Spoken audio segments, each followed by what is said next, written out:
Hello, welcome to let's start with Abhilasha Yadav. आज हम बात करेंगे Gardner's theory of multiple intelligence. Gardner ने अपनी एक थ्योरी बताई जिसमें बताया है कि इंटेलिजेंस कोई सिंगल फैक्टर या डबल फैक्टर नहीं होते, ये मल्टीपल फैक्टर से रिलेटेड होती हैं, जिसमें इंटेलिजेंस के इसने कई अलग अलग टाइप्स बताए। इन्होंने गार्डनर ने ब्रेन बिहेवियर रिलेशनशिप के बेस पर ये थ्योरी बनाई। गार्डनर ने ऐसे इंडिविजुअल पर अपनी स्टडी की जिनके ब्रेन डैमेज हो गए थे, और उन्होंने ये पाया कि अगर हम किसी इंडिविजुअल का ब्रेन डैमेज हो जाता है तो वो उसके सभी एरियाज़ में प्रॉब्लम नहीं क्रिएट करता, बल्कि कुछ कुछ एरियाज़ में प्रॉब्लम क्रिएट करता है। इन्होंने स्टार्टिंग में 8 इंटेलिजेंस के टाइप बताए, आगे आगे फिर उन्होंने बढ़ा के अब एट प्रेजेंट 9 प्रकार की इंटेलिजेंस बताई है। Gardner multiple intelligence.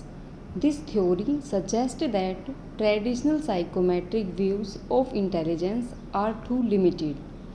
Gardner first outlined his theory in his 1983 book Frames of Mind. The theory of multiple intelligence, where he suggested that all people have different kinds of intelligence. Gardner ने 8 प्रकार की intelligence बताई। Visual spatial intelligence, next linguistic verbal intelligence, next logical mathematical intelligence, next body kinesthetic intelligence, musical intelligence, interpersonal intelligence, intrapersonal intelligence, naturalistic intelligence. Gardner ने पहले 8 intelligence के types बताए, फिर 1998 में इन्हें 9th इंटेलिजेंस का टाइप बताया जो है एग्जिस्टेंशियलिस्ट इंटेलिजेंस। सबसे पहले हम बात करते हैं visual spatial intelligence. People who are strong in visual spatial intelligence are good at visualizing things. These individuals are often good with directions as well as maps, charts, videos and pictures. ये जो individual होते हैं इनमें visual की और special का judgement काफ़ी अच्छे से कर लेते हैं। जैसे कोई आर्किटेक्ट हो गया, ये कोई भी इमेजेस हैं उसको कैसे फॉर्म कर सकते हैं, किसी मैप में कैसे देखते हैं, उन चीज़ों को इजीली समझ पाते हैं। नेक्स्ट बात करते हैं linguistic verbal intelligence. People who are strong in linguistic verbal intelligence are able to use words well both when writing and speaking. These individuals are typically very good at writing stories, memorizing information and reading. ऐसे जो individual होते हैं उनको जो linguistic या verbal intelligence जिनकी अच्छी होती है वो वर्ड्स को कैसे यूज़ करना है उसकी नॉलेज अच्छी होती है। ये जैसे कोई राइटर है, कोई लॉयर है, कोई टीचर है, उनकी लैंग्वेज पे अच्छी पकड़ होती है, इसलिए उनमें ये इंटेलिजेंस ज़्यादा होती है। नेक्स्ट बात करते हैं logical mathematical intelligence. People who are strong in logical mathematical intelligence are good at reasoning, recognising patterns and logical analysing problems. These individuals tend to think conceptually about numbers, relationship and patterns. ऐसे जो individual होते हैं उनकी mathematics अच्छी होती है, जो कि अच्छे से रीजनिंग कर पाते हैं, जो उनमें पैटर्न्स हैं उनको अच्छे से समझ पाते हैं, और कैसे कोई कंसेप्चुअली थिंक कर रहे हैं किस नंबर्स को, उनके अंदर जो रिलेशनशिप हैं उनको, उन कैसे पैटर्न बने हुए हैं, उनको analysing problems and mathematical operations. जैसे कोई साइंटिस्ट है, मैथमेटिशियंस हैं, कोई कंप्यूटर प्रोग्रामर है कि इनमें कैसे कैसे प्रोग्राम लगाए जाएंगे, कैसे हमें एब्स्ट्रैक्टली सोचना है इसके बारे में, कैसे पैटर्न्स होंगे, तो उनके बारे में जो थिंकिंग लगाते हैं तो उनमें है लॉजिकल मैथमेटिकल इंटेलिजेंस की मात्रा अधिक पाई जाती है अकॉर्डिंग टू गार्डनर। नेक्स्ट हम बात करते हैं bodily kinesthetic intelligence. Those who have high bodily kinesthetic intelligence are said to be good at body movement, performing actions and physical control.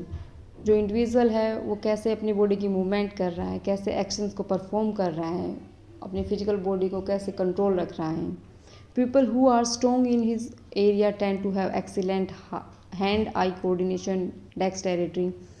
कैसे किसी इंडिविजुअल का अपने हाथ, अपनी आंखों के कोऑर्डिनेशन पर, अपनी उंगलियों पर कैसे कंट्रोल रख रहा है, उसका फिजिकल मूवमेंट और मोटर कंट्रोल कैसा है। जैसे कोई क्राफ्ट पर्सन है, कोई डांसर्स है, कोई बिल्डर है, सर्जन है, कि किस प्रकार छोटे छोटे काम अपने जो बॉडीली मूवमेंट होते हैं उनको कंट्रोल करके करता है। एक कोई स्कल्पचर है, ऐसे। नेक्स्ट हम बात करते हैं म्यूज़िकल इंटेलिजेंस की। People who have strong musical intelligence are good at thinking in patterns, rhymes and sounds. ऐसे ही लोगों को अपने राइम्स की, साउंड्स की अच्छी नॉलेज होती है। They have a strong appreciation for music and are often good at musical composition and performance. उन्हें म्यूज़िक की कंपोजिशन है उसके बारे में ज़्यादा नॉलेज होती है कि कैसे राइमिंग बनेगी, कैसा म्यूज़िक होगा। जैसे कोई म्यूजिशियन है, कोई कंपोज़र है, सिंगर है, या फिर कोई म्यूज़िक टीचर हैं, तो उनमें म्यूजिकल इंटेलिजेंस अच्छी पाई जाएगी। नेक्स्ट बात करते हैं interpersonal intelligence. Those who have strong interpersonal intelligence are good at understanding and interacting with other people. कैसे कोई इंडिविजुअल दूसरे लोगों के साथ में अच्छी अंडरस्टैंडिंग बनाता है, उनसे कैसे इंटरेक्ट करता है, उसकी जो नॉलेज अगर अच्छी होती है तो उसमें इंटरपर्सनल इंटेलिजेंस अच्छी है। These individual are skilled at assessing the emotions, motivations, desires and intention of those around them. ऐसे इंडिविजुअल के जो चारों तरफ लोग होते हैं उनके इमोशंस कैसे हैं, उन्हें कैसे मोटिवेट करना है, उनके क्या डिज़ायर्स हैं, उनके कैसे इंटेंशंस हैं, उसको समझना इंटरपर्सनल इंटेलिजेंस ज़्यादा होने का संकेत है। Understanding and relating to other people, ये अन्य लोगों को समझते हैं और उनसे अच्छे रिलेशन बनाते हैं। जैसे कोई साइकोलॉजिस्ट हो गया, साइकोलॉजिस्ट में हम क्या करते हैं कि दो इंडिविजुअल के बीच में अच्छी इंटरेक्शन होती है, दूसरे सामने वाले जो क्लाइंट है उसकी बात अच्छे से सुनते हैं, एम्पैथी दिखाते हैं, तो उसको अंडरस्टैंडिंग करना हो गया। फिलोसफर है, काउंसलर है, सेल्स पर्सन है, पॉलिटिशियन है, इनमें अच्छी इंटरपर्सनल इंटेलिजेंस पाई जाती हैं। नेक्स्ट बात करते हैं intrapersonal intelligence. Individual who are strong in intrapersonal intelligence are good at being aware of their own emotional states, feelings and motivation.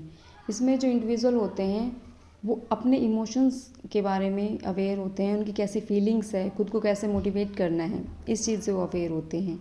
They tend to enjoy self reflection and analysis including day dreaming, exploring relationship with others and assessing their personal strength. ऐसे individual के जो day dreaming करते हैं, खुद के जो relationship है उनको कैसे एक्सप्लोर करना है इस पे फोकस करते हैं, उनकी क्या स्ट्रेंथ है उनको पहचानते हैं। इंट्रोस्पेक्शन मेथड का और सेल्फ रिफ्लेक्शन का यूज़ करते हैं। जैसे कोई फिलोसफर हैं वो अपने बारे में जानने की कोशिश करता है, राइटर हैं, कोई थ्योरिस्ट हैं, तो उनमें इंटरपर्सनल इंटेलिजेंस अच्छी पाई जाती है अकॉर्डिंग टू गार्डनर। नेक्स्ट बात करते हैं naturalistic intelligence. Individuals who are high in this type of intelligence are more in tune with nature and are often interested in nurturing, exploring the environment and learning about other species. ऐसे जो individual होते हैं वो अपने nature के साथ interactions बना के रखते हैं, नर्चरिंग की जो चीज़ें होती हैं उनमें अपनी रुचि दिखाते हैं, अपने एनवायरनमेंट को एक्सप्लोर करते हैं, एनवायरनमेंट से सीखते हैं कि कैसे इसमें एनवायरनमेंट स्पीसीज़ पाई जाती हैं। These individuals are said to be highly aware of even subtle changes to their environment. उनके environment में किस तरह के चेंजमेंट हो रहे हैं उन सबको देखता है। Finding pattern and relationship to nature, जो उसका नेचर है उसमें कौन कौन से पैटर्न हैं पाए जा रहे हैं, उनमें कैसे रिलेशनशिप्स हैं, उन सबको मेजर करता है। जैसे फार्मर हैं, उन्हें पता है कि नेचर में कैसे खेती की जाती है, कैसे गार्डनिंग हो गया। और लास्ट हम देखेंगे एग्जिस्टेंशियल इंटेलिजेंस क्या है। इसमें हमारी जो लाइफ है उसका डीपर क्वेश्चन है हमारी लाइफ के बारे में कि हमारी एग्जिस्टेंस क्या है, उसके बारे में फोकस करते हैं। People with this type of intelligence contemplate the big question about topic such as the meaning of life, हमारी लाइफ का मीनिंग क्या है, and how actions can serve larger goals, और कैसे कैसे हम अपनी लाइफ के गोल्स को अचीव करें। Consider how current action influence future outcome, future में कैसे हम क्या करें कि जो हमारे जो करंट एक्शन है वो फ्यूचर में आउटकम जिससे अच्छा है। Interest in question about the meaning of life and death, जीवन और मृत्यु का जो क्वेश्चन है उसका क्या मीनिंग है उसको समझे। The ability to see situation from an outside perspective.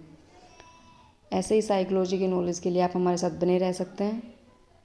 Thank you.